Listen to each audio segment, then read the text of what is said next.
para la que es mi primer saludo, directora de la Fundación Complutense, por permitirme el privilegio de abrir esta nueva edición de los Jueves Complutense en San Lorenzo del Escorial.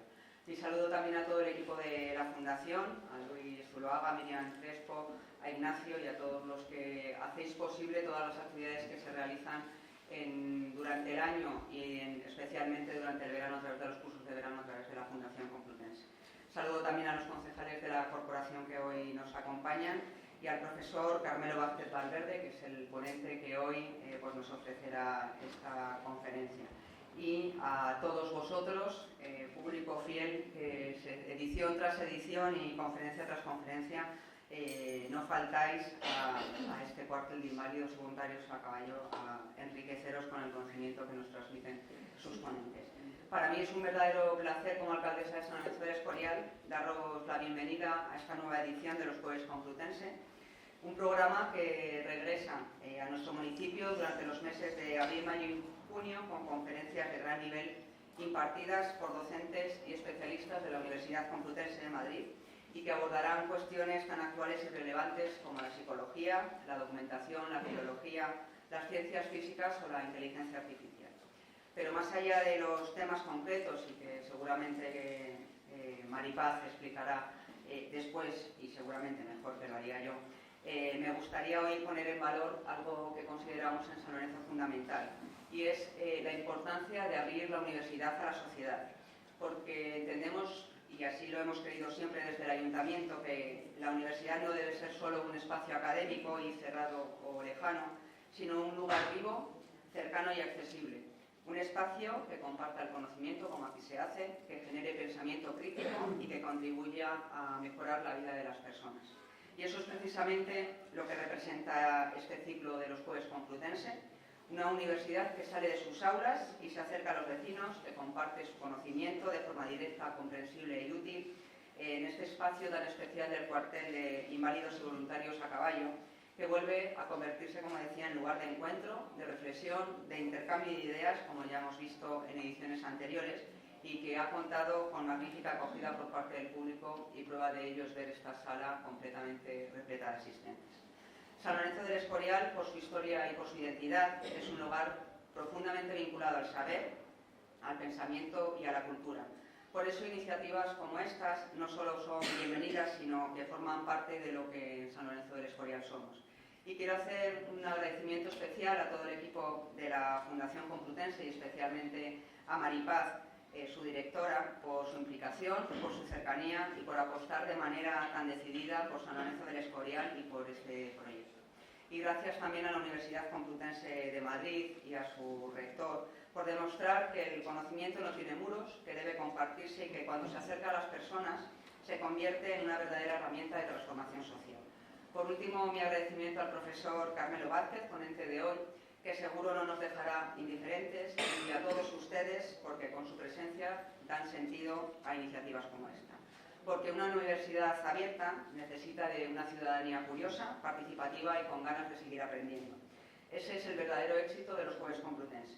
Así que este espacio siga siendo un lugar donde encontrarnos, donde pensar juntos y donde recordar que el conocimiento, cuando se comparte, nos hace mejores como sociedad. Muchas gracias y que disfrutéis de estos Jueves Complutense.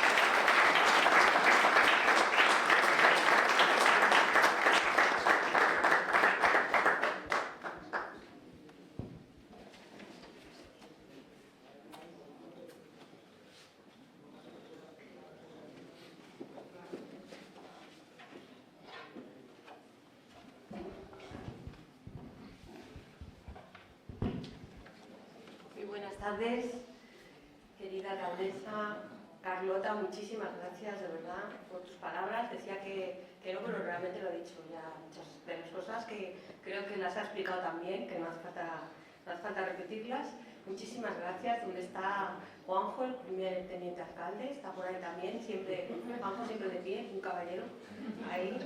Y desde luego a todas las concejales que han venido, que les agradecemos muchísimo que estén aquí con nosotros, todas las autoridades, las personas que han contribuido en el patrocinio también aquí, muchas gracias por haber venido y por supuesto a todos ustedes, señoras y señores, muchísimas gracias por acompañarnos. Hace ahora algo más de 2 años que estábamos aquí celebrando el nacimiento de los Jueves Complutense en San Lorenzo. Teníamos entonces la pretensión ilusionada de llevar a cabo este proyecto de la ciencia a la calle, ¿no? La ciencia complutense sale a la calle en San Lorenzo, de la mano de nuestros mejores científicos. Estábamos deseando ilusionarles a todos ustedes para que vinieran aquí y también a los investigadores, para que vinieran a difundir los resultados de sus investigaciones más recientes. Con ese objetivo que comentaba nuestra querida alcaldesa, que la ciencia llegue a la sociedad de la mano de los expertos, de los auténticos expertos. Confiábamos en que esta iniciativa tuviera una buena acogida entre los investigadores complutenses y entre el público. Y hoy debo confesar que nuestras expectativas se han visto superadas, tanto por la buena acogida de nuestros investigadores como por la de todos ustedes. Así que gracias, gracias y gracias a unos y a otros. Especialmente también a todas las personas de este maravilloso pueblo de San Lorenzo del Escorial que se ha volcado. Gracias a todos asistiendo a este cuartel de inválidos y voluntarios a caballo, que es la sede permanente de la Universidad Complutense en San Lorenzo del Escorial. Por eso, permítanme reconocer públicamente, una vez más, la inestimable colaboración y generosidad del Ayuntamiento de San Lorenzo del Escorial, y en especial de su alcaldesa, Carlota López Esteban, y de su fabuloso equipo. Juanjo, aunque estés ahí de pie, te estamos viendo, también a ti, muchas gracias, y a todos vosotros. O sea que, gracias, porque sin vosotros esta actividad y otras muchas que hacemos no serían posibles. Y desde luego gracias a nuestros patrocinadores, Takeda, Signe, Paco Pastel y CREAF, que haciendo posibles estas conferencias, hacen posible también que después de la conferencia podamos quedarnos charlando un rato y tomar algo con los asistentes, lo que confiere a esta actividad un especial significado. Realmente es una combinación de ciencia y debate y después de relaciones humanas.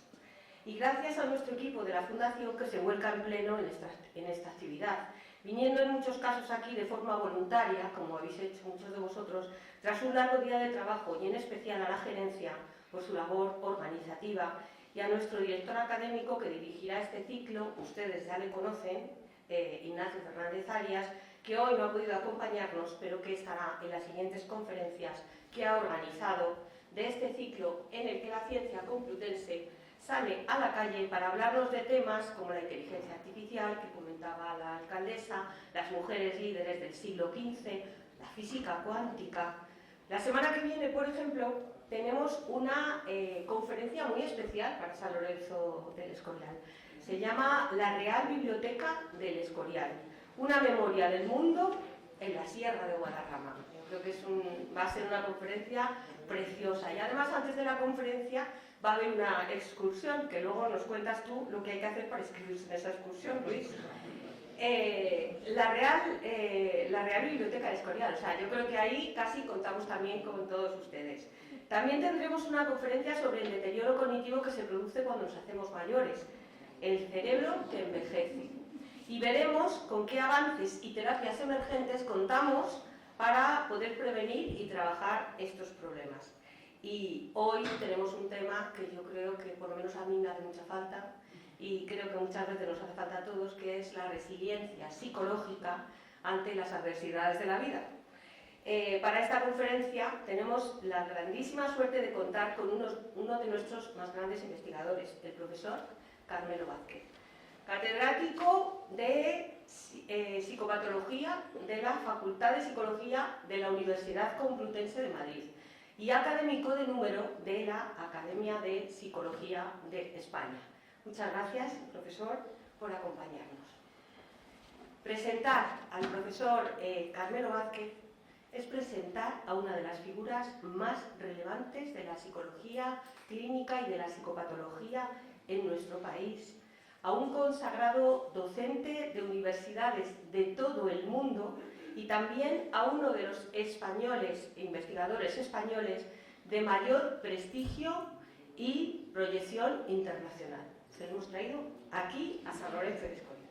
Para orgullo complutense, el profesor Carmelo Vázquez se licenció en la Universidad Complutense de Madrid y se doctoró en esta misma universidad, en la que ha desarrollado la mayor parte de su trayectoria profesional, siendo catedrático desde el 2005. Pero lo cierto es que desde sus inicios siempre demostró una gran inquietud por ampliar sus horizontes académicos y establecer colaboraciones internacionales. Así, ya en los años 80, estuvo con una beca Fulbright postdoctoral como profesor visitante en la Universidad de Northwestern en Chicago.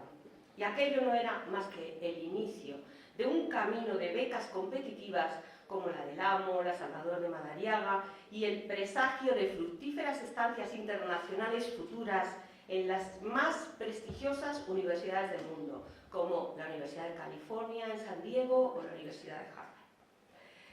De hecho, el prometedor futuro del profesor Vázquez se vislumbraba tanto desde el principio de su carrera que en el año 97 ya era reconocido por la European Association of Psychological Assessment como el psicólogo europeo menor de 40 años con la trayectoria académica y profesional más distinguida.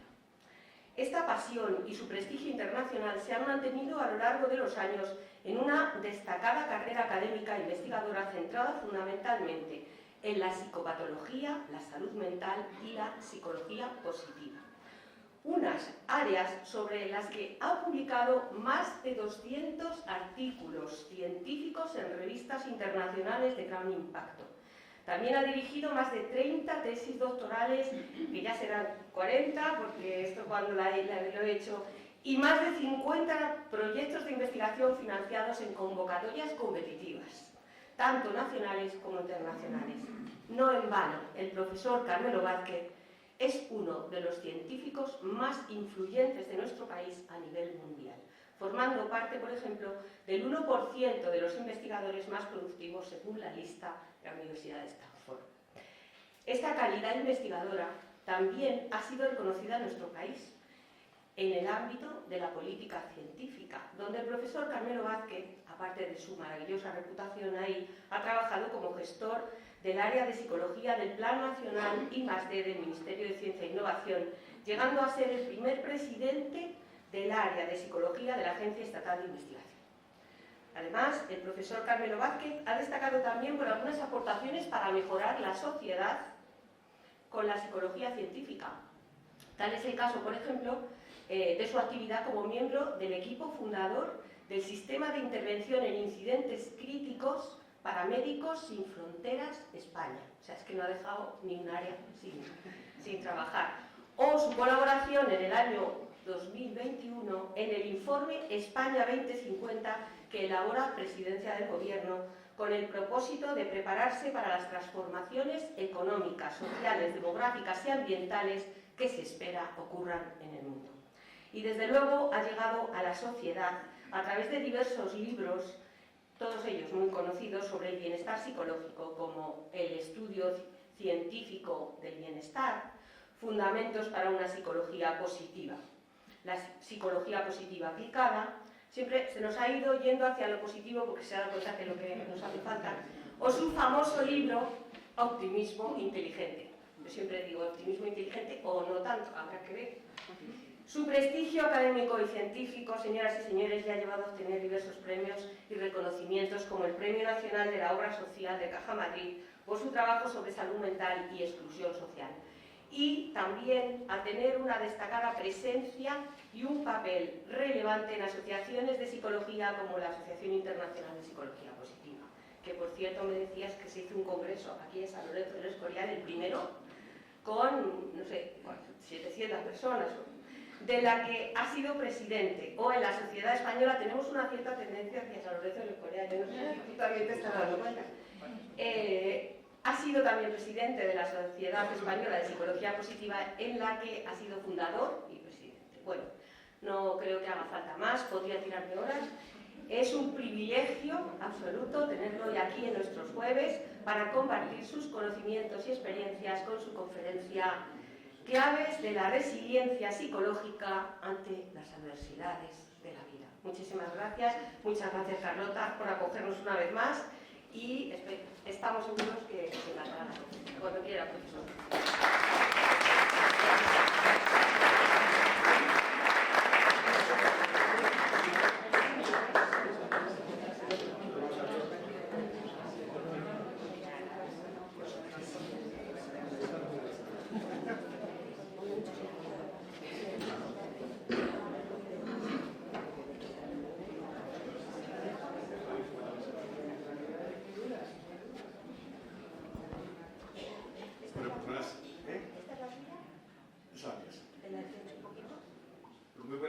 A todos por esta excepcional acogida. Yo pensaba que venía una charlita de 4 personas o 5, pero creo que es un aforo lleno. Muchas gracias al Ayuntamiento de San Lorenzo, a la alcaldesa por sus amables palabras, también a mi buena amiga Maripaz García Vera, amigos, colegas que están aquí presentes y a este público tan distinguido que quiere aprender algo sobre claves. Creo que esa es la clave de por qué tanta gente aquí. Yo creo que era un poco engañoso porque creo que no tengo ninguna clave. Pero esto después podremos avanzar un poco más y ver cuáles son un poco los dilemas que es una resiliencia, ¿no? Quizás han sentido atraídos por la resiliencia porque es un tema muy de moda, es un tema actual, es una palabra muy socorrida por otro lado, ¿no? Que cada vez se utiliza más. Nuestras generaciones de pelo blanco no estaban muy acostumbradas a esta palabra, pero se ha incorporado a los medios de comunicación y al discurso habitual, ¿no? De modo que yo creo que esta llamada por un término tan atractivo seguramente tiene parte, aparte del cóctel, tiene alguna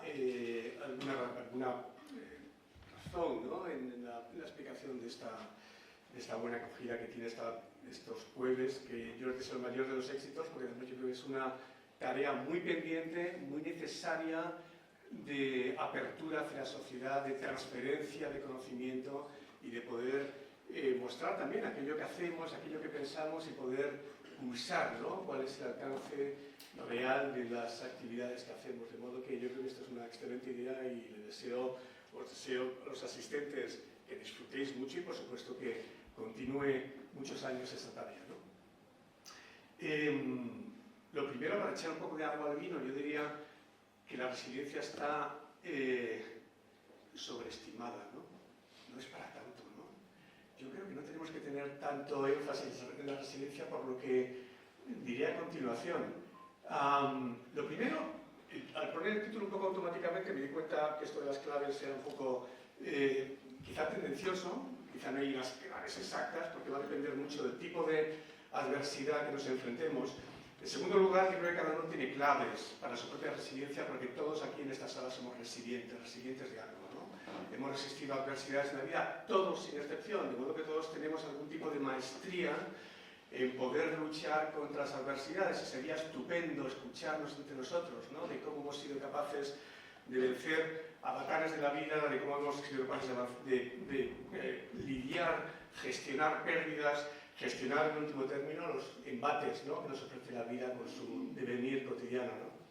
Y esto naturalmente que los científicos intentamos estudiar esto en condiciones muy controladas, pero creo que en cierta medida todos somos expertos, ¿no? en esta tarea cotidiana de la supervivencia, ¿no? Algunos con más mérito, más esfuerzo que otros, ¿no? Y desde luego yo no he tenido una vida llena de adversidades en las que yo pueda contar o presumir, ¿no? de cómo he vencido, ¿no? Las adversidades. Yo creo que no estoy aquí como esto ni como gurú, creo que ninguno de los expertos que vamos a venir aquí venimos como gurús, pero tampoco para explicar experiencias personales que seguramente serían muy interesantes y enriquecedoras, pero estoy también seguro que cualquiera de ustedes podría contar historias mucho más interesantes de las que yo podría contar. Si voy a intentar hilvanar algunas cuestiones que tienen que ver con mi devenir económico, ¿no? El devenir económico es más bien un declinar económico, pero sí con el devenir académico, ¿no? Lo que me di cuenta al poner el título es que he puesto esto de claves en primer lugar, y luego en segundo lugar algo que puede parecer redundante, ¿no? En condiciones de adversidad, claro. ¿En qué otras condiciones, ¿no? Se puede hablar de la resiliencia? Pero está bien que hablemos de esto porque en el ámbito de la psicología hablamos de resiliencia en términos estrictamente relacionados con cómo enfrentamos adversidades, desde las menores hasta las más fuertes, ¿no? No leo muy bien lo que pone aquí, pero algo como ¿cuánto podemos estar sin beber, sin comer? ¿Qué temperaturas podemos soportar? Bueno, aquí tenemos unos, no sé si se verá, yo creo que no, no se ve mucho, lo voy a, no sé si puede mover un poco el... Sí. ¿Puedo mover? Para poder leer un poco lo que hay ahí. Bueno, primera demostración de resiliencia es que frente a una adversidad tenemos que encontrar estrategias, ¿no?, para buscar la solución. Los récords mundiales, Guinness, de resistencia a la temperatura, de radiación, de falta de agua, nos indican pues, que hay humanos que han estado un mes, 1 o 2 meses, 12 meses, ¿no? 12 meses sin comer prácticamente ningún alimento sólido. Hay un récord mundial de días. ¿Cómo? 1 o 2. No, pero es un error. Bueno, tengo un público realmente.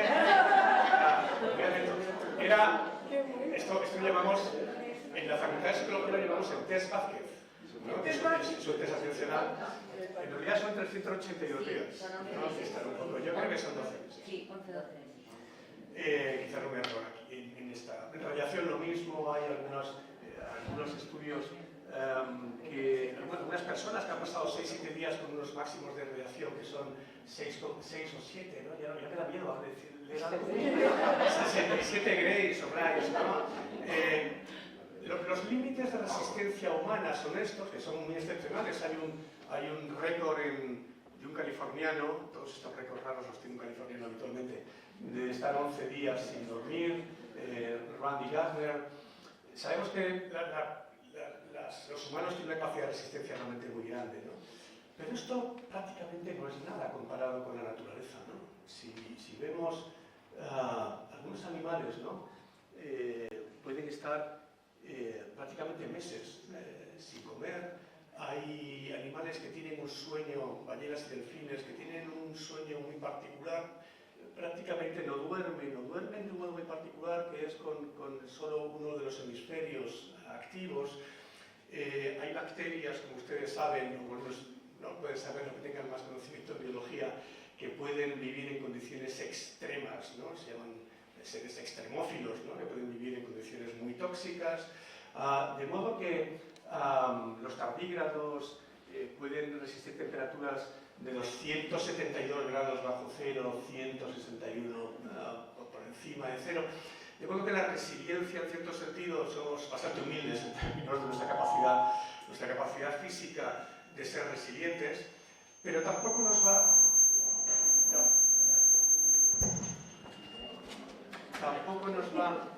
Tampoco nos va tan mal, ¿no? En el ámbito de la psicología, estimamos que la población general, aproximadamente un 60-65% en un momento dado, si hacemos un estudio epidemiológico, hemos sido expuestos, hemos vivido una experiencia potencialmente traumática. No es que cause trauma directamente, pero potencialmente puede causar una reacción traumática, estrés postraumático, llamamos a esto en el ámbito de la clínica. Muertes de seres queridos, accidentes de tráfico que han estado a punto de costarnos la vida, situaciones extraordinariamente amenazantes, ¿no?, para nuestra supervivencia. Hay 2 de cada 3 personas que han sufrido un embate como estos, y aquí tenemos datos epidemiológicos, tanto en Estados Unidos como en Europa, muy semejantes, pero sin embargo la presencia de lo que llamamos estrés postraumático es muy baja. Es decir, que esto no significa que no deje cicatrices, que no deje heridas, que no nos tambalee, pero desde el punto de vista de lo que es un cuadro clínico con síntomas que requieren ayuda psicológica, medicación, etc., un trastorno de estrés postraumático, tan solo hay, depende, ¿no? En Estados Unidos los datos indican que está en torno a un 3%, en Europa en torno a un 1%. Bueno, yo creo que esto nos hace pensar, quizá porque los sistemas diagnósticos no están bien hechos, es una posibilidad, pero quizá una posibilidad mucho más sencilla es que la exposición a dificultades de la vida muy extremas, estoy hablando aquí de cosas muy radicales, que comprometen nuestra supervivencia, nuestra integridad física, etc., no necesariamente nos lleva a tener un problema clínico. Yo creo que todos somos A nosotros nos gustaría, a los psicólogos clínicos, que hubiera mucho trabajo, pero yo creo que, a pesar de que hay mucho trabajo, la gente se resiste, ¿no? Es decir, que la gente tiene recursos, capacidades, ¿no? Elementos que ponen en marcha, entre los cuales no sabemos tanto, por cierto, ¿no? El tejido natural de la recuperación, ¿no? Y por las razones que sean, en términos de lo que se llama estrés postraumático, las cifras son relativamente bajas. No hay una discrepancia muy grande entre lo que supuestamente puede provocar circunstancias muy complicadas en la vida a la reacción que pueden producir, ¿no? El término resiliencia, como todos saben, o muchos de ustedes saben, es un término que proviene de la ingeniería. Esto no proviene de la psicología, proviene de la ingeniería. Se me olvidó traer, tenía una goma elástica en casa muy grande, ¿no? Y es básicamente esta idea de la goma elástica, ¿no? Esta goma que se estira y no vuelve a su posición. Ese es el concepto, o un muelle, ¿no? Es el concepto de resiliencia que tienen los ingenieros. No sé cuántos ingenieros hablan aquí, unos cuantos, pero ese es un término que proviene, o nos dice, de la propiedad de los materiales. El término resiliencia salta de la ingeniería a la biología, y esto ya es quizá un poco más interesante, porque en ecología se habla de resiliencia cuando hablamos de sistemas complejos que frente a amenazas se reorganizan, se estructuran y permiten de algún modo con cambios, esto es quizá lo interesante, sobrevivir. Esto ya nos interesa un poco más, no es solo la posición del muelle de vuelta. Creo que los humanos somos poco muelles en general, ¿no? Y somos poca banda elástica. A veces se utiliza mucho esta idea del junco, ¿no? La idea de la banda elástica, yo creo que es una mala metáfora, ¿no? Porque los seres humanos funcionamos de otra manera, ¿no? Funcionamos como sistemas complejos que se adaptan en entornos complejos con variaciones, con cambios, con adaptaciones, ¿no? Y ese término de adaptación es quizá el término más importante en el ámbito de la... Esto se ha desconfigurado por alguna razón, pero bueno, seguiremos. La resiliere viene de esta palabra latín de recomponer, ¿no? Volver a su lado, otra vez, de volver a la forma que tenía algo. Y por cierto, resiliencia es una de las palabras que ha sido más buscadas, de hecho fue la más buscada en el año 2016, que se puso de moda, más buscadas en los diccionarios de búsquedas de palabras en castellano, ¿no? Resiliencia, por cierto, muchas son psicológicas, ¿no? Procrastinar, asertivo, pero resiliencia también tuvo el récord de búsquedas. Y si vamos al diccionario de la Academia, pues nos informa exactamente de estos dos asuntos. Nos informa, por un lado, de esta capacidad de adaptación de un ser vivo, de un organismo, de un sistema ecológico. Número uno, esa visión ecológica. Y número dos, esta visión ingenieril, capacidad material de recuperarse. Estamos hablando de la Universidad Complutense y pensando en este encuentro de los jueves de la Complutense, pues yo creo que era oportuno citar a Martin Seligman, Universidad de Pensilvania, un colega nuestro, todavía en activo, nombrado honoris causa en el año 2005.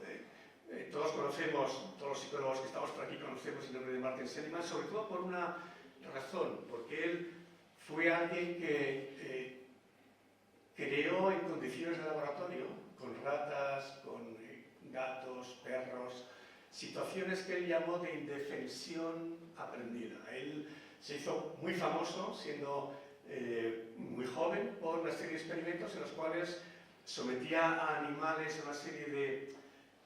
eran cosas un poco, siguen siendo todavía un poco crueles, pero pequeños choques eléctricos de los cuales no pueden escapar. Cuando un animal está sometido no puede escapar, no puede evitar, y lo único que le queda es, empleando palabras humanas, aceptar la situación. Cuando después de muchas sesiones en las que no puede escapar de ningún modo, ni corriendo, ni saltando, ni gimiendo, ni ladrando, de esos pequeños choques que no son destructivos, son pequeñas descargas molestas, finalmente lo que hace el perro es tumbarse y aceptar pasivamente lo que está ocurriendo. Si esto lo trasladamos a nuestras vidas, ¿no? Esta es una metáfora muy potente de lo que a veces ocurre en nuestras vidas, ¿no? De cómo tenemos circunstancias enormemente adversas, repetidas, inescapables, y al final aceptamos dócilmente, ¿no? Ese castigo, ¿no? ¿Por qué? Básicamente, y esto es por lo que él fue pionero, él pensaba que esto era un problema mental, un problema cognitivo del animal. El animal deja de tener esperanza, ¿no? La esperanza es lo que mueve, ¿no? Al animal a intentar buscar la solución, y él, en términos que en los años 70 eran muy raros en psicología animal, hablaba de cognición animal en esos sentidos, ¿no? En ese sentido, ¿no? Y ahora ya se acepta, ¿no? Que los animales no humanos tienen también un tipo de cognición que, por ejemplo, la desaparición de la esperanza hace que se queden abatidos, se queden tristes, y de hecho es un análogo, un modelo análogo de la depresión que se ha utilizado en el ámbito de la farmacología, de la psicología, etc., ¿no? Martin Seligman es de la derecha, no es de la izquierda, pero me ha dado un poco de nostalgia recuperar esta foto, porque este es nuestro último honoris causa, ¿no? Y tuve la fortuna y el privilegio, pues, de ofrecer la laudatio al profesor Seligman. Por cierto, cuando hay carnaval en Pensilvania, va vestido así, ¿no? Me encanta, presume mucho, se pone unos guantes así, creo que es un poco gay la cosa, ¿no? Así como todo, pero es muy curioso, ¿no? Le gustó mucho. Aquí está Martin Seligman de joven, ¿no? No tiene nada que ver con ese señor. Este era un medio hippie, ¿no? Y esto era básicamente las cosas estas con animales que él hizo, ¿no? Tenemos un pobre animal, ¿no? Al final, pues, abatido, triste, después de haber sido sometido a uno de estos procedimientos.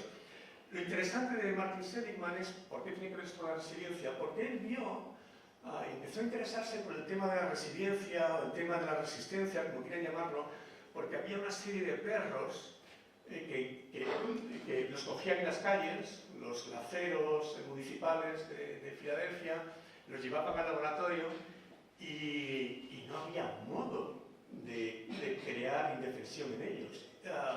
Después de muchas sesiones intentaban escapar, ladrar, morder, no se sometían dócilmente a ese procedimiento, y aunque dieras muchas sesiones repetidas de estos pequeños choques eléctricos, parece que eran resilientes, ¿no? Él lo atribuía a que eran perros callejeros, eran perros que habían tenido una experiencia de lucha contra la adversidad, de sobrevivir, de luchar con otros perros, y no daban por dado, ¿no? Que uno, cuando no eran capaces de ver que no había solución, ¿no? Intentaban una y otra vez escapar de la historia. Yo creo que es una buena conexión traer un premio Nobel aquí, un premio honoris causa, ¿no? De la Complutense al hilo de la resiliencia, y creo que es oportuno. Lo que sucede con la resiliencia humana es un poco diferente a la metáfora del muelle y a la metáfora de la ecología. Y aquí ya los psicólogos somos un poco más complicados y somos un poquito más... el material que trabajamos es ligeramente más complicado que un muelle, ¿no? O que una goma elástica. Y cuando se habla de resiliencia en el ámbito de la psicología, ya introducimos conceptos que son un poquito más ambiciosos. Claro, ser resiliente significa, hay unas cuantas definiciones, pues resurgir la adversidad, eso está bien, adaptarse, recuperarse y acceder, crear, construir una vida significativa, una vida productiva. Esto ya es un poco más complicado, ¿no? Ser resiliente, dicen otros autores, no significa recuperarse en sentido estricto, sino crecer hacia algo nuevo, es crear nuevo tejido, es crear nueva vida. Y esto naturalmente son procesos de recuperación mucho más complejos que los que nuestros amigos ingenieros tienen que afrontar. Siento decir que esto es más complicado que la ingeniería, ¿no? Me gusta recordar esto que decía, lo que tengo aquí, esto es un poco para elevar nuestra autoestima, nada más. Pero se lo estoy contando a mis amigos de aquí de la facultad, pero es para sentirnos un poquito, elevarnos el ánimo. Pero hay una vieja anécdota de un psicólogo muy conocido, Piaget, que es el iniciador de la psicología evolutiva, y él se encuentra con Einstein cuando eran 30 años los dos, y le dice a Einstein, oiga, ¿usted a qué se dedica? Y dice, no, yo me dedico a estudiar la mente de los niños. Dice, oye, yo no podría estudiar esto porque es muy difícil. Le dice Einstein, ¿no? Y esto me parece que es una anécdota maravillosa para decir que los psicólogos tratamos con algo bastante complicado a ojos de Einstein, ¿no? El otro día, de hecho, estaba hablando con esto en un pequeño coloquio que tuvimos con la profesora García Vera, ¿no? Con Maripaz, que en el ámbito de la resiliencia, claro, no somos vendedores de humo, ¿no? O sea, una de las cosas que sabemos es que la resiliencia depende mucho de la magnitud, ¿no? de estresores, de la gravedad del suceso. Quizá, simplificando mucho, podemos decir que hay una especie de curva óptima, ¿no? Es decir, si no tiene sentido hablar de resiliencia porque pierdas el autobús y no llores. Bueno, o sea, no, esto no tiene mucho sentido. Pero pedir resiliencia en las personas que están siendo bombardeadas en Gaza sería injusto, ¿no? Porque la magnitud de estas dificultades que están afrontando es tan brutal, ¿no? Que sería absurdo. Si son resilientes, muy bien, como algo añadido, pero desde luego es muy poco probable, ¿no?, que esto favorezca condiciones de resiliencia y posibilidades de crecimiento, de adaptación, etc. De modo que cuando la magnitud es muy grande, evidentemente la probabilidad de ser resilientes en ese sentido más psicológico, pues disminuyen de modo importante. Tener una cierta idea también. Y luego algo que creo que es importante es que cuando hablamos de adversidades, hay dos tipos de adversidades fundamentales, por simplificar mucho las cosas. Unas las que están inducidas por humanos y son intencionales, fundamentalmente. Esta es una clave muy importante. Si uno va a nuestros sistemas diagnósticos de enfermedades psiquiátricas, de problemas psiquiátricos o psicológicos, no se distingue algo tan sencillo como esto. No se distingue qué tipo de dificultad has tenido. No es lo mismo sufrir un terremoto que alguien te ponga una pistola en la cabeza, ¿no? Y cuando hay una intencionalidad, ¿no?, eso tiene una repercusión mucho más seria, mucho más devastadora, que enfrentarse a sucesos que tienen que ver con la naturaleza, que tienen que ver con circunstancias accidentales a veces, ¿no? De modo que esta es una distinción también importante. Muchas de las cosas que yo pueda decir aquí ahora van a estar matizadas también por este elemento tan importante de si hay algo intencional, humano, intencional o no. Cuando hay una adversidad que ha sido intencional, también todos tenemos experiencia en esto, es mucho más destructiva, en un sentido muy profundo, del cual después hablaré un poquito. La resiliencia no es algo que se pueda medir. Si yo les administro ahora a ustedes un test, los psicólogos tenemos test para todo, si les administro un test y hay test de resiliencia, lo puedo hacer, pero en realidad esto no sirve de mucho, porque lo que importa es cómo afrontamos las dificultades reales. Más que lo que yo pueda pensar sobre mí mismo, de si yo soy súper resiliente o no, lo importante es ver cómo reaccionas. Y este es uno de los cambios que tenemos que hacer, de hecho, en psicología. Uno de los cambios que yo creo que sería bueno hacer sería intentar ir hacia medidas más de la conducta y más, después hablaremos un poquito de esto al final, sobre todo, intentar seguir más a la gente, ¿no? De qué ocurre con ella después de que haya sucedido algo. Pero la resiliencia al principio hay que entenderla como algo dinámico, algo cambiante, algo que tiene que ver con el curso de la vida y seguramente es imperfecto. Un ejemplo estupendo es este de Amy Werner. Amy Werner es una psicóloga de Hawái que estuvo durante 44 años siguiendo a 700 niños. Este tipo de investigación es muy poco habitual. Hay muy pocas investigaciones en psicología, en medicina, que hayan seguido durante 20, 30, 40 años la misma muestra de personas, y esto es enormemente informativo. Lo que Amy Werner vio es que en un grupo de 700 niños, 698. Estoy un poquito acomodado aquí, me da un poco de miedo, que es una audiencia enormemente exigente. 698 niños seguidos durante estos años, y ya lo que vio básicamente es que, aunque eran niños altamente vulnerables, eran niños con entornos pobres, con familias complicadas, familias desestructuradas, ya les decimos hoy desestructuradas, ¿no? Estaban muy estructuradas, pero mal, ¿no? Estas familias, en realidad. Con violencia, uso de consumo de drogas, eran niños muy complicados. Básicamente, en sus 44 años, por hacer la historia corta, Amy Werner ve, y es la primera vez que se utiliza en psicología posiblemente el término de resiliencia, ella ve que estos niños sobreviven bien, tienen buenas vidas, ¿no? Es decir, que a pesar de estas adversidades han tenido trabajos, han tenido parejas, han tenido vidas normalizadas, si se quiere, y al final, ¿no?, de ese seguimiento, que por cierto son tareas muy difíciles, muy exigentes de mantener, exigen mucha determinación, el hacer investigaciones como esta que hizo Amy Werner, y muy difíciles de financiar también, ¿no? O sea que esto es un problema también se gestiona la ciencia, ¿no? La ciencia quiere que nos financia para hacer cosas muy concretas en un tiempo muy corto de tiempo, cuando en realidad mucha de la investigación que podíamos financiar son investigaciones de muy largo aliento, ¿no? Durante muchos años.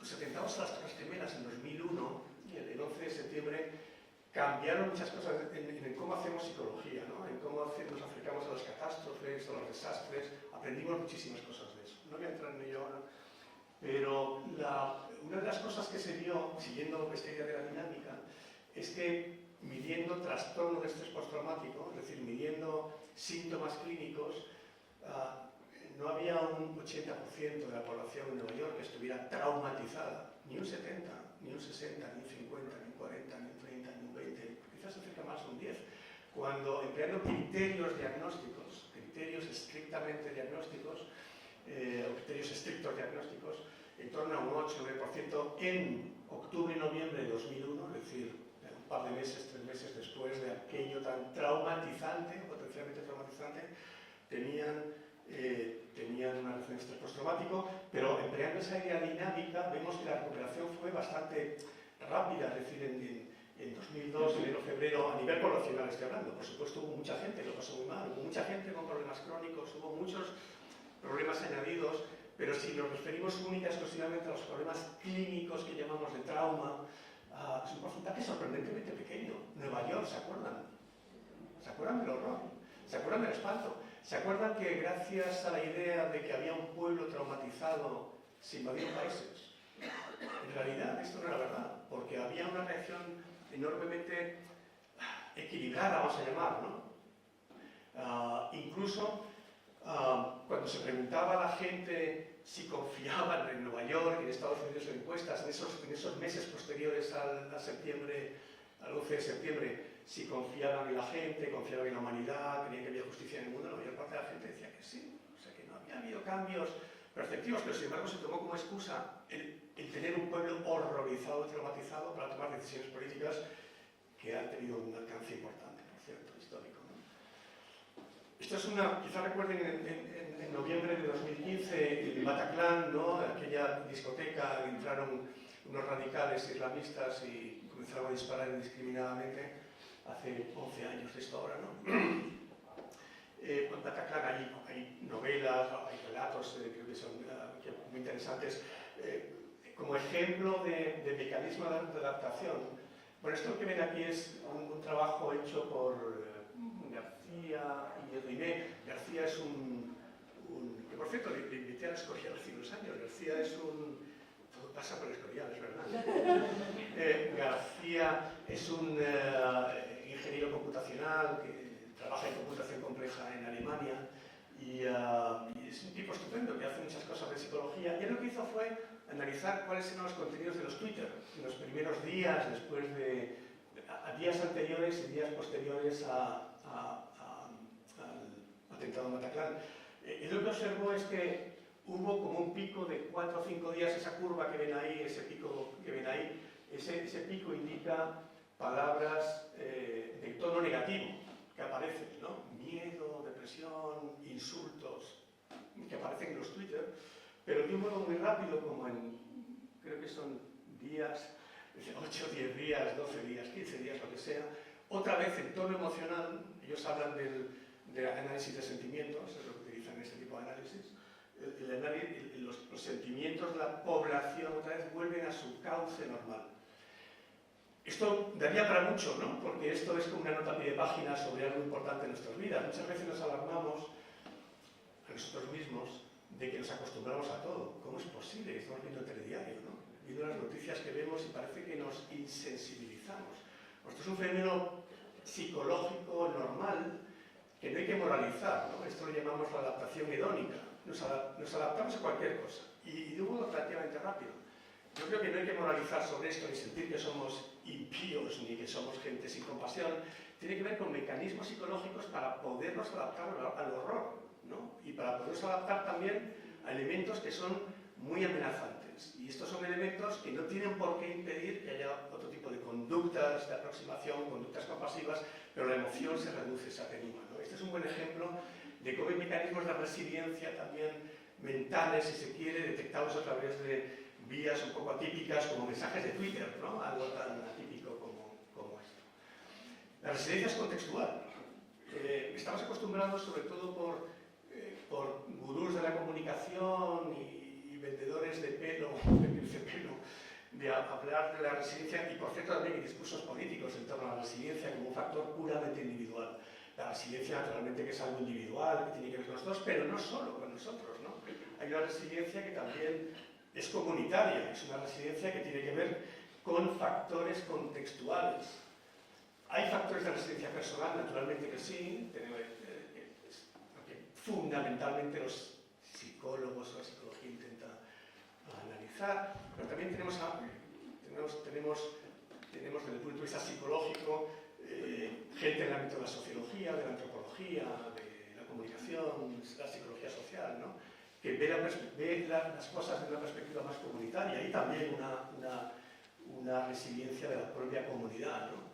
Yo creo que esto, por ejemplo, una actividad como esta, son actividades comunitarias, culturales, son elementos que tienen que ver con el incremento del tejido social, del conocimiento, de crear comunidad, y esto tiene que ver con la resiliencia, no otras cosas, ¿no? Esto no es inventarse nada, sino que es desarrollar los medios naturales que tenemos para fomentar la resiliencia comunitaria. Pero hay que entender que nuestra conducta individual está, iba a decir determinada, quizás una palabra un poco excesiva, pero sí está rodeada o está permeada, ¿no? por elementos que tienen que ver con la vida comunitaria, tiene que ver con las estructuras económicas, culturales, tiene que ver con si tenemos leyes que nos permitan conciliar el trabajo o no, si tenemos desigualdad económica o no en un país. Hay muchas cosas que afectan la resiliencia de los individuos, ¿no? Y tienen que ver con factores no individuales, tienen que ver con factores extraindividuales, a veces políticos también, ¿no? Y económicos a gran escala. Este es un pequeño ejemplo, seguramente no sé muy bien, pero yo les cuento la historia y ustedes me creen.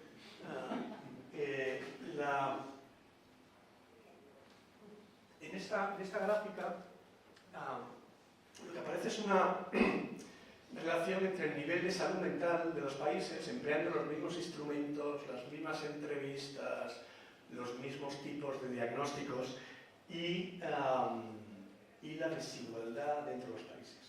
Lo que se observa, esta línea que ven ahí, la llamamos una línea de regresión, es una línea estadística. Lo que quiere decir básicamente es que a mayor desigualdad económica dentro de un país, mayores tasas de problemas mentales.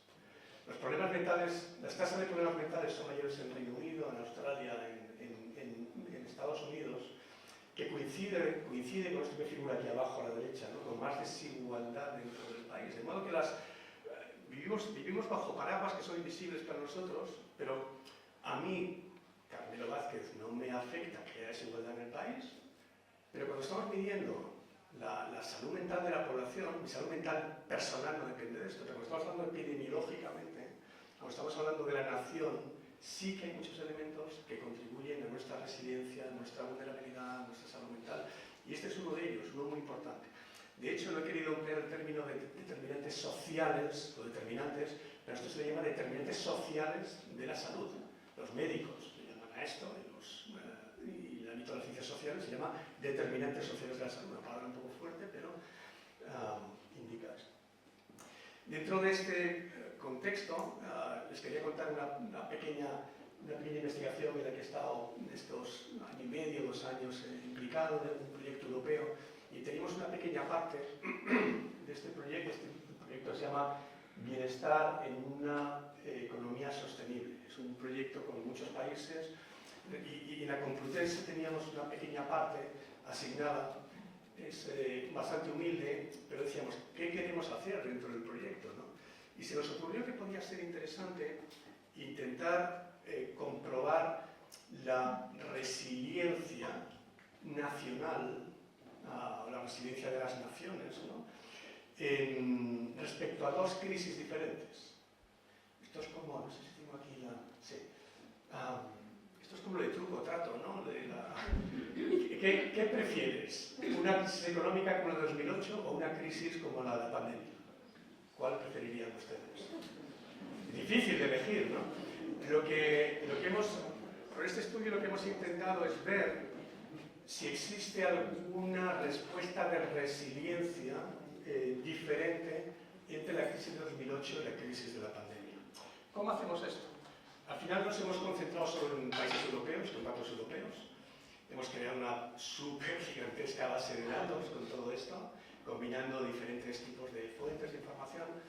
Y para intentar ver, hemos definido la resiliencia como la capacidad de recuperación de los mismos niveles que teníamos antes de la crisis de 2008, o los mismos niveles que teníamos de funcionamiento en 2020 con la crisis del COVID-19, con muchas variables, pero fundamentalmente de las que hemos hecho análisis exhaustivos ha sido con satisfacción con la vida, con percepción de salud y con confianza en los demás, confianza en nosotros. Tenemos muchas variables, tenemos tasas de suicidio, tenemos consumo de fármacos, tenemos muchísimas variables.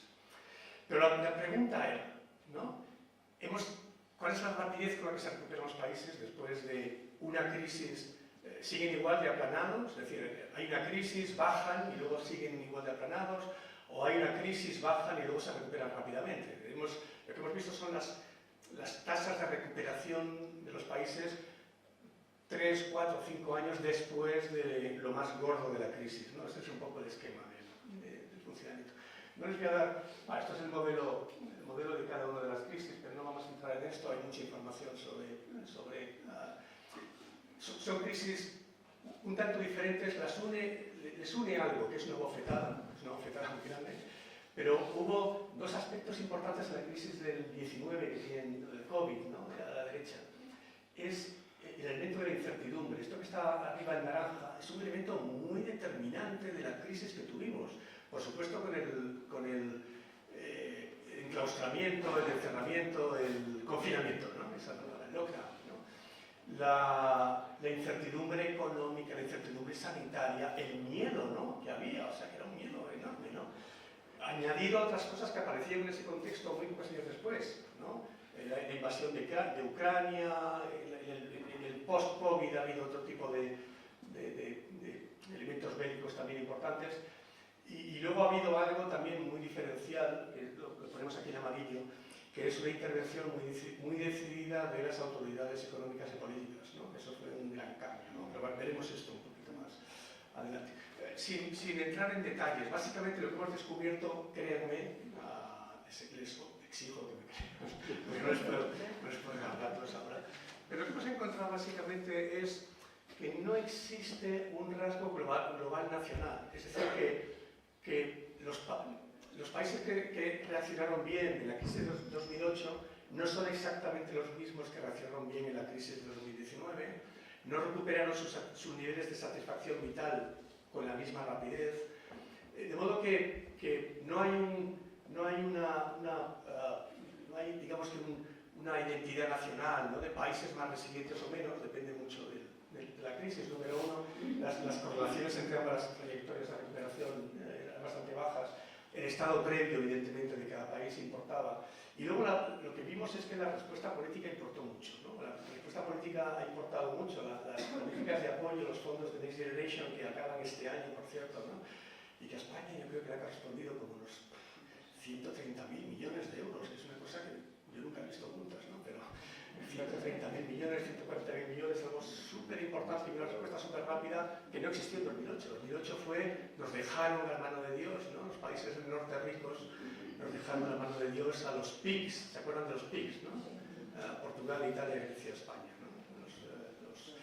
Bueno, algo que por cierto, se ha incrementado, no sabemos muy bien por qué, ¿no? En la crisis de 2019 es una pérdida de confianza en las instituciones. Hay un problema, primero, de polarización, que también hemos detectado, y luego de pérdida de confianza en instituciones, a pesar de que las instituciones hicieron un trabajo, por lo menos a nivel macro, ¿no? Incomparablemente mejor que el que hubo en la crisis de 2008. Por cierto, si van a las páginas web de los ministerios podrán encontrar que ya somos expertos en esto, emplean la palabra resiliencia, ¿no? Dentro de sus...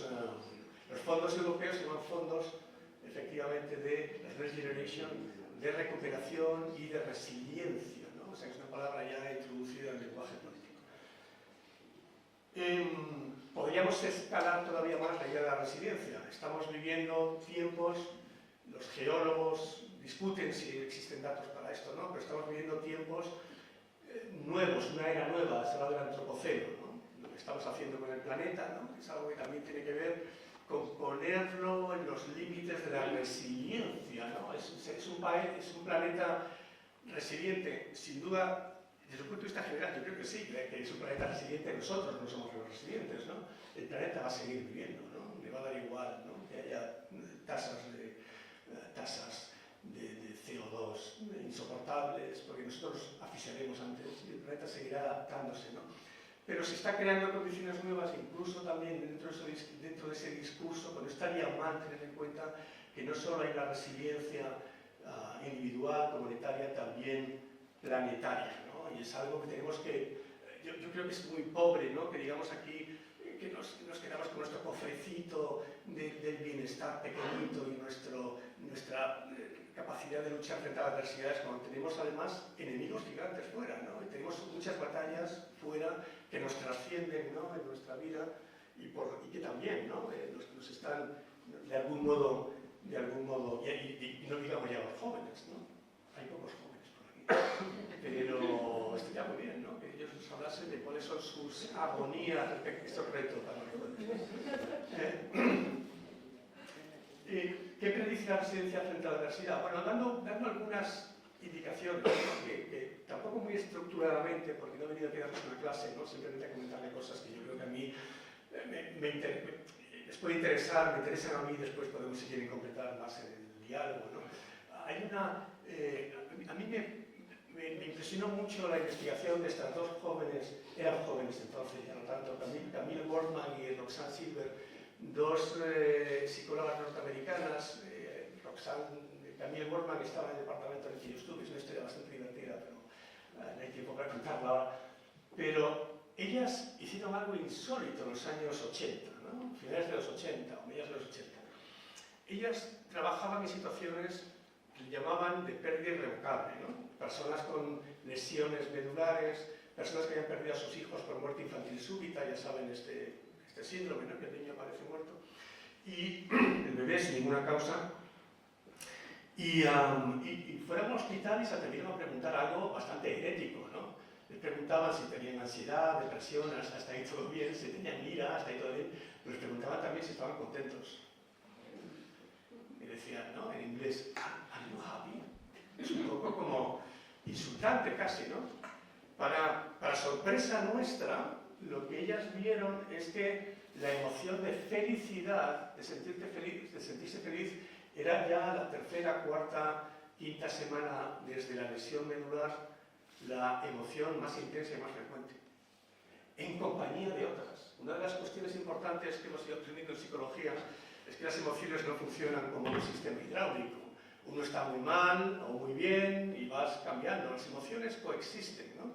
Y podemos estar riéndonos en un tanatorio y podemos estar aliviados porque nuestra madre ha muerto después de mucho sufrimiento, muchas veces después de la queríamos.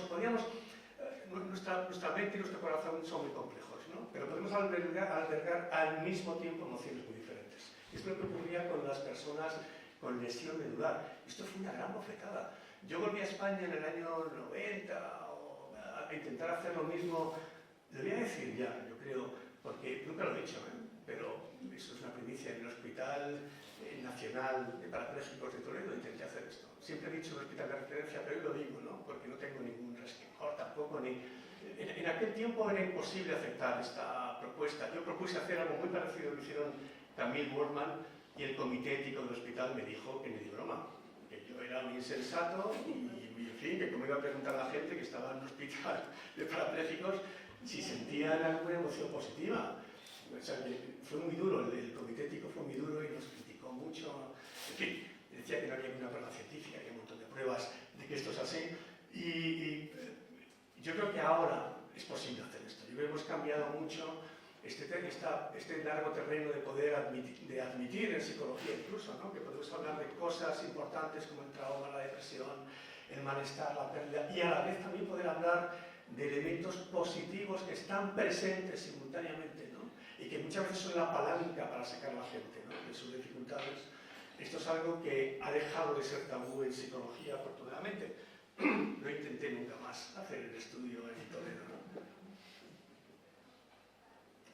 Aprendí mucho de esto. Y esto es algunas de las cosas que la gente decía. Estaban en recuperación y decían, pues sí, estoy súper mal, estoy súper fastidiado, la vida me ha cambiado, te cambia todo el sistema de valores de repente, ¿no? Lo que era importante para ti en el interior del accidente ya deja de tener importancia, comienzas a valorar otras cosas. Me sorprendió la cantidad de cartas, llamadas que recibí de la gente de que no le importaría, cosas como estas, ¿no?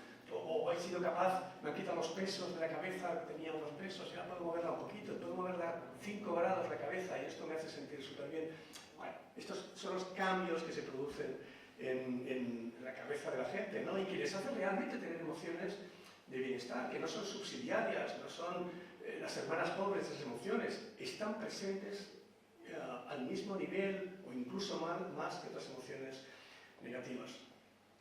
En El Salvador en 2001 hubo un terremoto muy devastador. Los terremotos son devastadores, sobre todo en países pobres, ¿no? Y trabajando con ellos en Fronteras Holanda nos propusieron hacer un trabajo de indagación de necesidades de esa población y a su vez también de evaluar, pues, el estado mental. Claro, aprovechamos que el Pisuerga pasaba por Valladolid y dijimos, vamos a evaluar problemas mentales, pero también recursos positivos que nos interesaban, recursos adaptativos. Y es muy interesante porque las personas que entrevistamos 115 personas en entrevistas, en los campamentos, en los albergues, ¿no?, en los shelters estos, ¿no?, de refugio. Les entrevistábamos allí, entrevistábamos por supuesto sobre síntomas, si estaban mal, si necesitaban ayuda, todo esto, necesidades sanitarias, todo esto lo hacíamos, pero también preguntábamos cosas un poco diferentes a lo que es habitual. Preguntábamos si había habido momentos de felicidad, de estar bien en el campamento, si habían aprendido algo de lo sucedido, si estaban más preparados para cosas futuras que podrían ocurrir, etcétera, etcétera. Y entre otras cosas, no les pongo aquí la lista porque es un poco aburrida, pero por ejemplo, ¿no?, el 70% de ellos decían que en el campamento, ellos hacía 2 o 3 meses que habían perdido casa, que habían perdido alojamiento, muchos habían perdido familiares, habían sentido momentos de felicidad. Tienen que ver con cosas como estas muy cotidianas. Sentir que uno está vivo, sentir que te quieren, sentirte acompañado, eso está presente. Y esto es un capital, forma parte del capital que es difícil de extinguir cuando estamos frente a condiciones adversas. Nos agarramos a clavos ardientes, pero son clavos muy eficaces, ¿no? Y son clavos que nos ayudan a vivir, no tenemos que tener ninguna mala conciencia por ello, cada uno tiene los suyos, ¿no?, y sabrá cuáles son. Pero esto es uno muy habitual, el apoyo social, el ver que te sientes apreciado, querido por otros, etc., ¿no? Y me recuerda esas palabras de otro, este sí es un Nobel de literatura, ¿no?, de Imre Kertész, que en este maravilloso libro Sin Destino, en el que habla de su percepción como niño de ir en los trenes que iban a un campo de concentración. Era como niño con sus padres en un campo de concentración y luego recrea literariamente esa experiencia extrema, ¿no? Y cuenta algo que solo lo puede decir un superviviente, ¿no?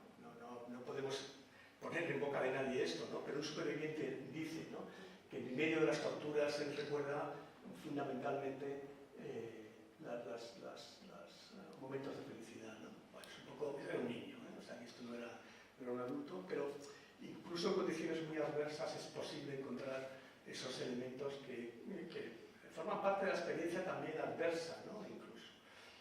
No sé si se verá esto. No, pero es un vídeo. Atentos porque es... esto es Bangkok.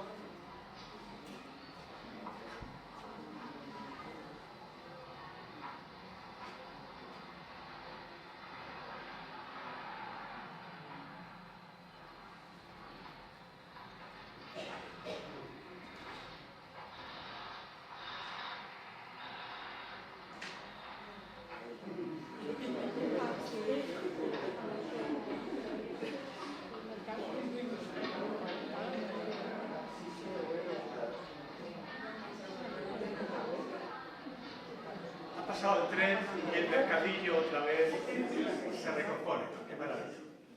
Bueno, esto que están haciendo estos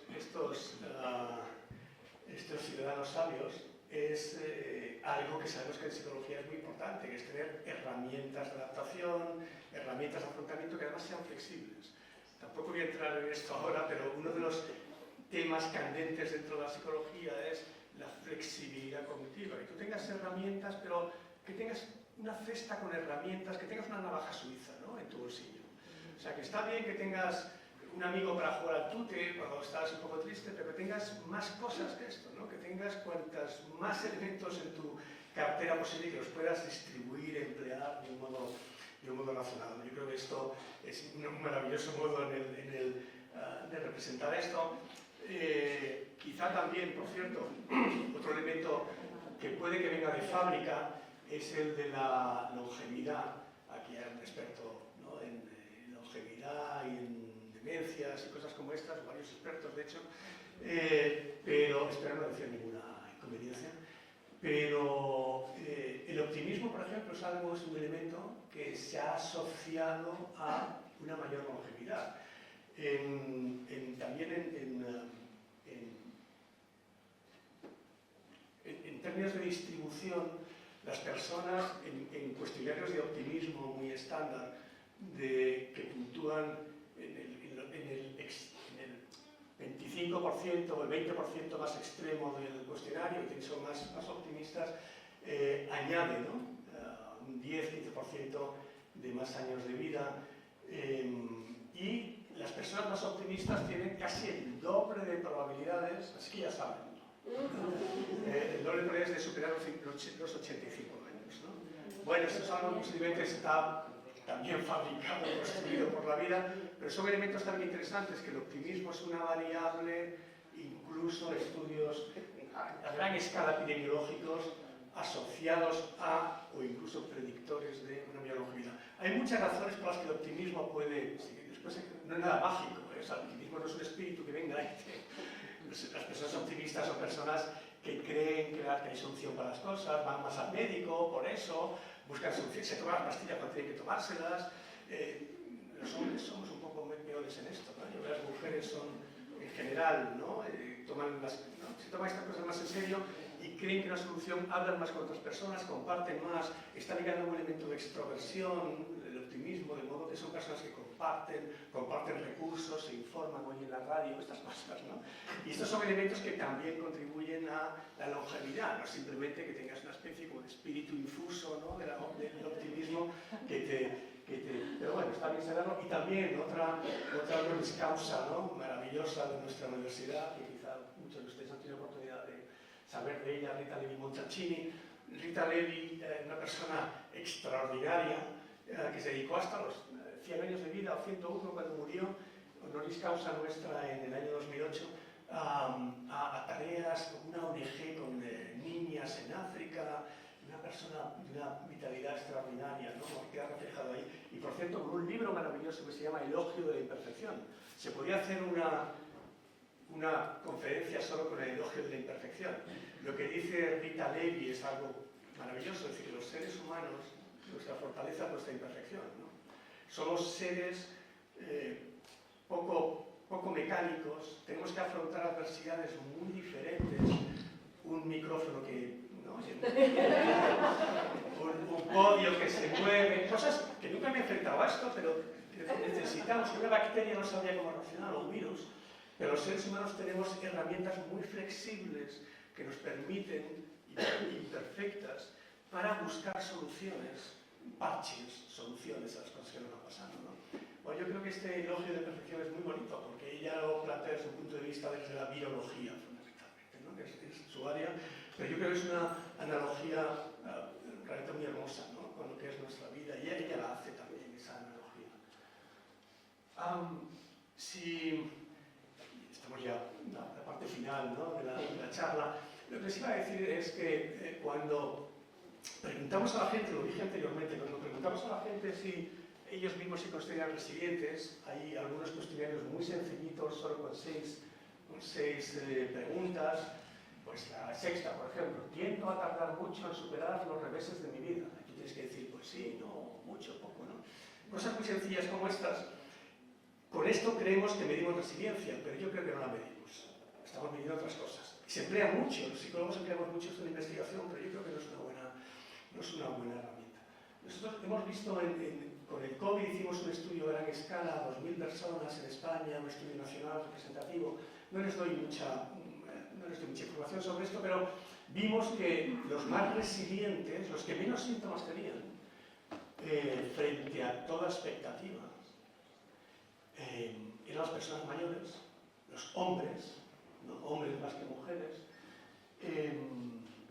sin dificultades de salud mental previa, con menos ansiedad por lo que estaba ocurriendo, etcétera, etcétera. Hay un perfil de elementos que nos ayudaron a predecir o clasificar, mejor dicho, quiénes eran las personas que no mostraban síntomas en los primeros meses de la pandemia. Era un estudio longitudinal en donde tomamos síntomas durante varios meses. Pero, por ejemplo, las respuestas que daban ellos mismos a estas preguntas no servían de nada, no predecían nada. Es decir, que si tú te crees muy resiliente y te crees muy guay, eso no te va a proteger realmente, ¿no? Está bien, yo creo que está bien que tú te creas que tú eres capaz de afrontar las cosas, pero cuando la vida te da una bofetada, estas cosas tan sencillas que hacemos en psicología, preguntar las preguntitas previas, no nos ayudan a predecir quién realmente se va a mostrar resiliente. De modo que hay muchas lagunas que tenemos que resolver. Algo muy importante es la conservación de los principios, ¿no? Lo he puesto así un poco, los principios, no sé muy bien lo que son, pero deben ser importantes, ¿no? Cuando dicen, tú tienes buenos principios, ¿no? Pues esto. Las adversidades,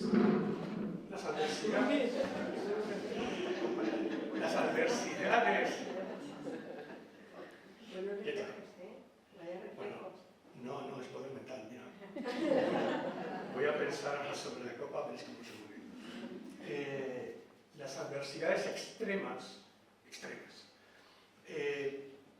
hacen algo que no es capaz de hacer ningún otro suceso en la vida.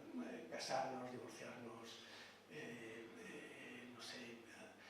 Pero las adversidades muy extremas, ¿no? Que amenazan nuestra integridad física, nuestra integridad moral, etc. Pueden romper lo que se llaman las creencias básicas. Yo creo que esto sí que es muy importante. ¿Quiénes son las personas resilientes? Son personas que probablemente las bofetadas que le ha dado la vida, las dificultades que tienen, no han roto los pilares básicos de nuestra vida, nuestras creencias básicas. Una psicóloga norteamericana, Ronnie Janoff Bullman, escribió este libro maravilloso, ¿no? Sobre creencias tambaleadas, ¿no? Esta es la traducción, ¿no? Creencias que se tambalean, ¿no?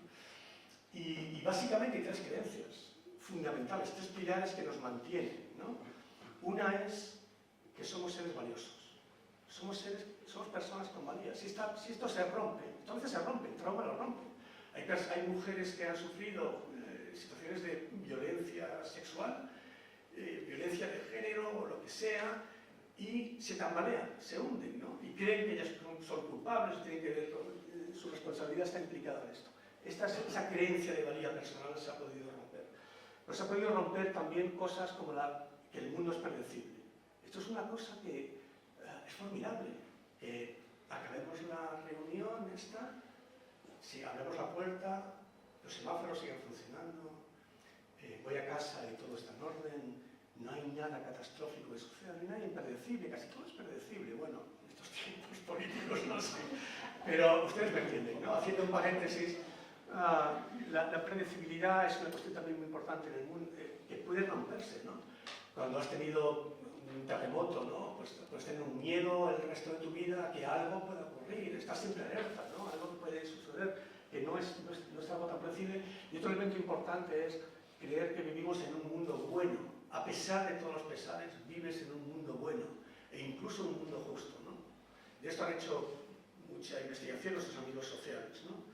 Estas ideas, a veces, y esto es quizá lo crítico, no es una gran sorpresa que la mayor parte de nosotros seamos resilientes frente a la adversidad, porque muy difícilmente se van a romper estas cuestiones. Pero cuando se ha roto algo de esto, se está tambaleando, ahí es donde realmente puede haber una enorme fragilidad. Y es donde pueden aparecer muchos síntomas, donde puede haber mucha cronicidad y dificultades de recuperación. Esto es algo muy mental, pero yo creo que muy importante. Naturalmente que no nos levantamos para mañana diciendo vivo en un mundo estupendo, un mundo justo, nadie piensa eso, ¿no? Pero te levantas por la mañana y piensas, bueno, por ejemplo puedes pensar, yo estoy seguro que al final los malos van a tener su castigo, ¿no? Eso está bien, es un buen pensamiento. Voy a repetirlo 10 veces a ver si me convenzo, ¿no? Yo mismo, pero yo creo que estos elementos son pilares fundamentales de la resiliencia, muy ocultos, muy implícitos, de orden casi supracognitivo, ¿no? Porque son ideas muy abstractas, pero yo creo que son muy importantes y lo vemos en la clínica. Este es un atentado terrorista en nuestro país, año 2000, Fernando Buesa, que creo que nos conmocionó a muchos, quizás ustedes todavía recuerden algo de este atentado, en Vitoria, un coche y bomba explota, y ese atentado se lleva a 2 personas. Se lleva a Fernando Buesa, un eurodiputado del Partido Socialista, y se lleva a su chofer, un ertzaina. Quizás recuerden la película o el documental Asesinato en Febrero, es altamente recomendable, es maravilloso, hecho al año siguiente por Querejeta, producido por Elías Querejeta, y en ese documental aparecen 2 personas. Aparece la esposa de Fernando Buesa y aparece el abuelo del escolta, Jorge Elorza. Y ahí aparece muy claramente la rotura de las ideas básicas sobre el mundo. El abuelo del escolta no comprende que su hijo, que es un chaval, ¿no? Que no tiene nada que ver con la política, que es un trabajador, ¿no? Y que es de familia trabajadora y que está conduciendo un coche, como podría estar conduciendo una moto, un tractor, ¿no? Porque haya sido aniquilado, ¿no? Haya desaparecido. Y el abuelo, en una parte conmovedora del documental, llega a dudar de Dios. Él es una persona hiperreligiosa y llega a dudar de Dios, ¿no? Esa creencia, ¿no? Básica, profunda, se tambalea, ¿no? Es algo tan incomprensible para él que le haya castigado, ¿no? Ese Dios que él quiere con un castigo tan brutal. Justo opuesto a la reacción maravillosa, por otro lado también, de la esposa de Fernando Buesa. Ella tiene posibilidades de encajar mentalmente lo que ha ocurrido, ¿no? Hay un sentido, es capaz de dar sentido a lo que ha ocurrido, sentido político, sentido vital. Ella es capaz de reordenar las piezas del puzzle porque tiene una formación, tiene creencias políticas, y es capaz de absorber y metabolizar. Yo creo que es un ejemplo muy extremo, precioso, ¿no? De cómo las creencias básicas pueden tambalearse por circunstancias muy diferentes. Cuando, por ejemplo, en el ámbito de las torturas, en esa investigación también en torturas políticas, las torturas siempre tienen un efecto mucho más devastador en la gente que es cogida al azar. Por eso los torturadores siempre cogen a alguien de la familia, a tu padre, a tu madre, a quien sea, y ellos tienen mucha menos resistencia que las personas que tienen un ideal político, ¿no? Porque son mucho más capaces de resistir, de comprender, de metabolizar todo esto, ¿no? De modo que las creencias básicas son un elemento importante.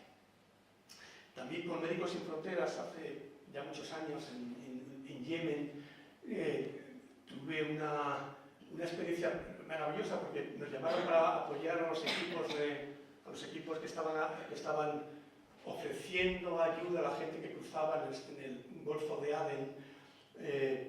Llegaban desde Etiopía, 400, 500 kilómetros, 600 kilómetros de viaje, quizá más, no me acuerdo cuánto es, quizá más, seguramente más. Y el staff de Médicos Sin Fronteras iba cogiendo a la gente que iba llegando en cayucos en una franja de 400 kilómetros, es decir, que en una playa de 400 kilómetros, en la zona costera, los equipos de Médicos Sin Fronteras iban recogiendo todas las mañanas o muchas mañanas cayucos con cadáveres, con niños tirados a la borda por los traficantes de seres humanos, para quitar peso a los cayucos, tiraban a los niños, cosas atroces, ¿eh? Y nos llamaron para ayudar a la gente del staff, pero básicamente lo que vimos es que la gente del staff era capaz de resistir una cosa tan tremenda como todos los días tener que estar enterrando gente en la playa. Iban con sus palas y enterraban a supervivientes de los cayucos. Algunos llegaban a tierra, otros no. Unos cuantos iban ya fallecidos dentro de los cayucos y los enterraban en la playa. Y aquí está lo que ellos dicen, ¿no? Que yo creo que es maravilloso. Dicen, no, esto no es un trabajo en realidad, ¿no? Lo que vimos es que no estaban nada aunque nosotros esperábamos que estuviesen bastante mal con el enfrentamiento con la muerte, con la adversidad, con el dolor humano, ¿no?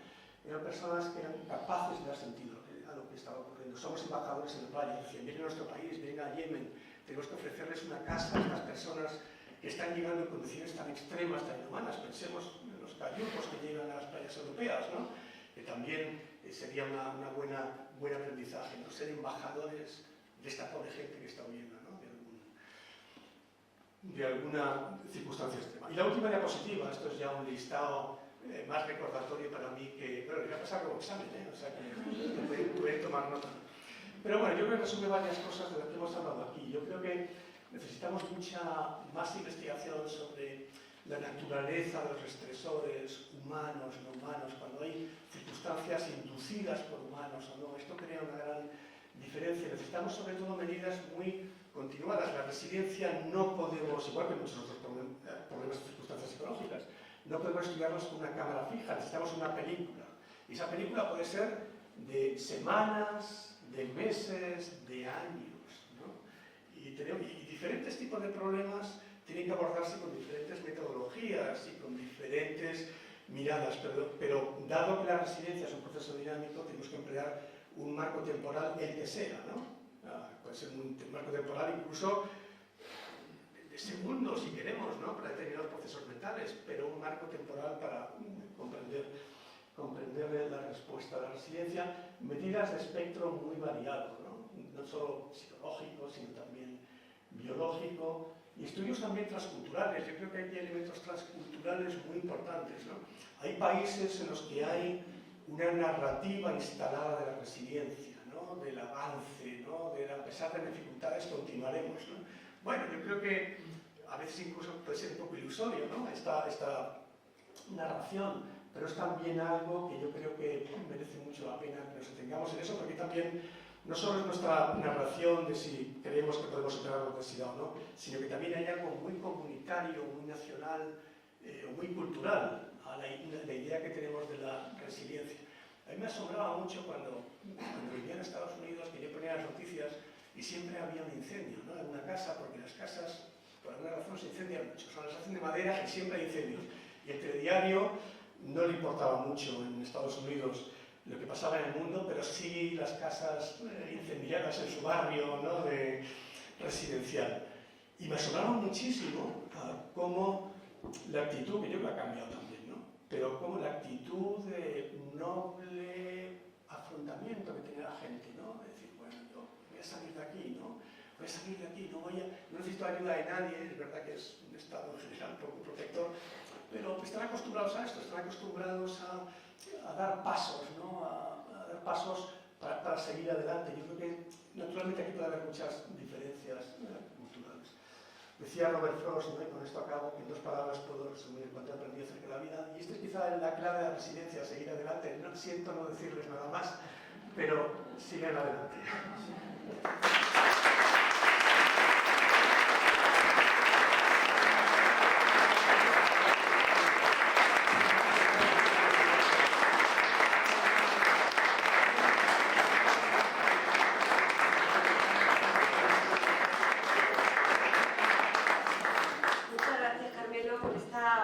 Maravillosa conferencia, yo creo que ha sido espectacular todo lo que hemos aprendido.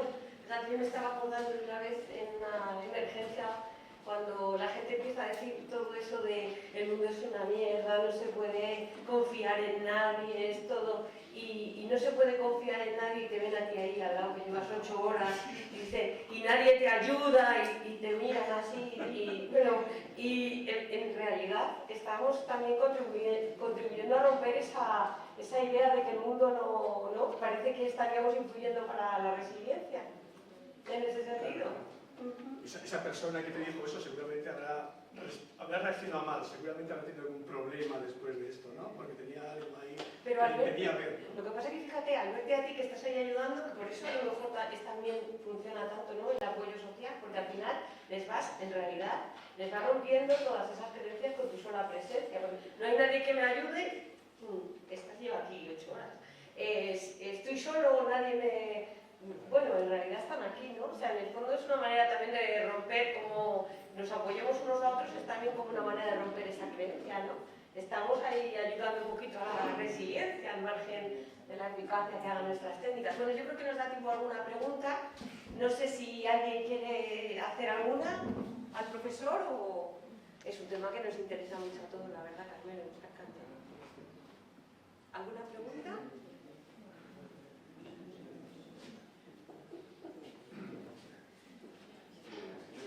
Hay una pregunta por aquí. Es por un gráfico de los países de desigualdad. Espera un segundo para que se grabe. Vale, pues ahora. Sí. Claro, para que te escuches de fondo. Hola.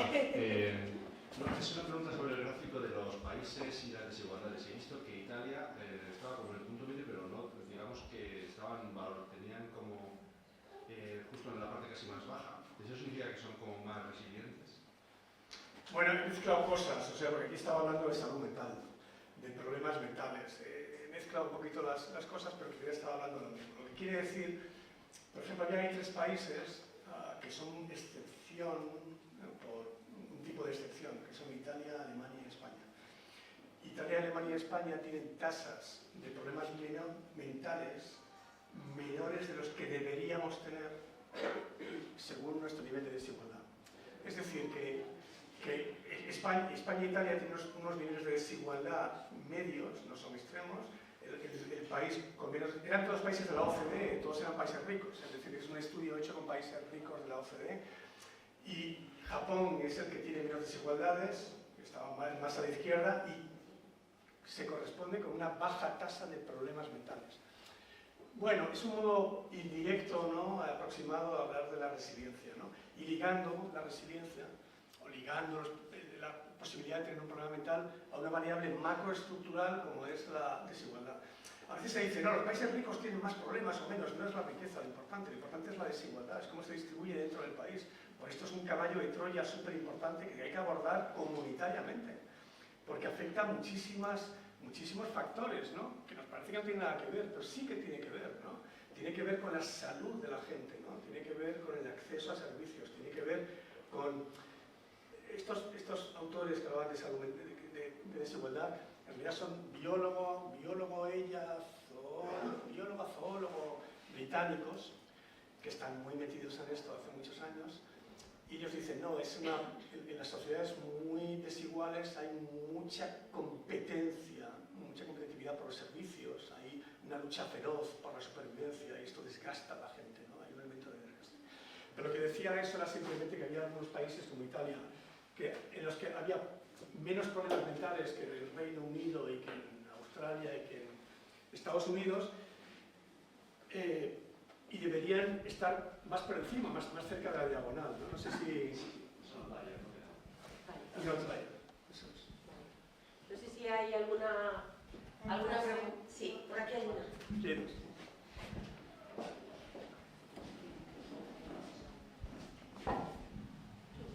Hola.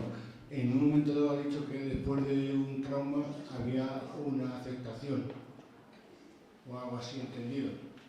Eso para la resiliencia no es un contrasentido. Si tú aceptas, dejas de luchar. No estoy muy seguro de haber dicho aceptación, pero bien, a lo mejor sí lo he dicho. No, aceptar no significa someterse. Aceptar significa reconocer la realidad. Creo que esto es importante. Reconocer el dolor también. Es decir, cuando hablamos de aceptación, no simplemente, fíjate, lo contrario sería más bien negar lo que está ocurriendo. La aceptación lo que significa es,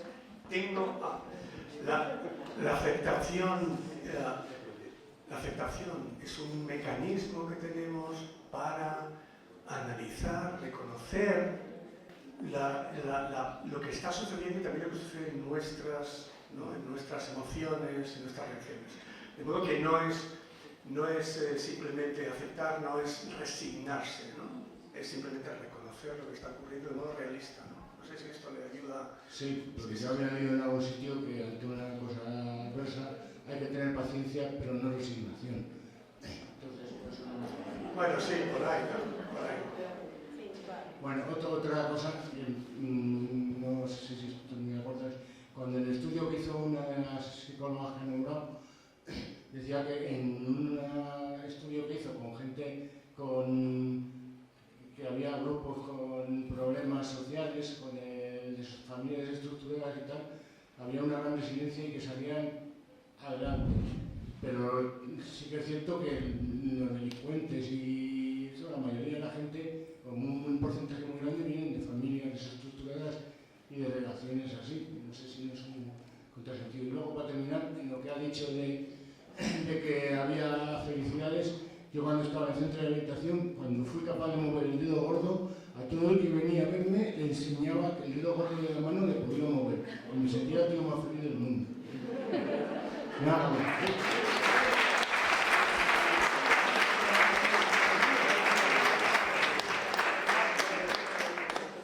Bueno, muy brevemente, la estrategia del dedo gordo es muy buena. Lo que decía, respondiendo muy brevemente a su pregunta, sobre, es verdad que tener unas malas condiciones de educación, ¿no? Y unas condiciones económicas, sociales, desventaja social, llamamos a esto, incrementa la probabilidad de tener problemas, ¿no?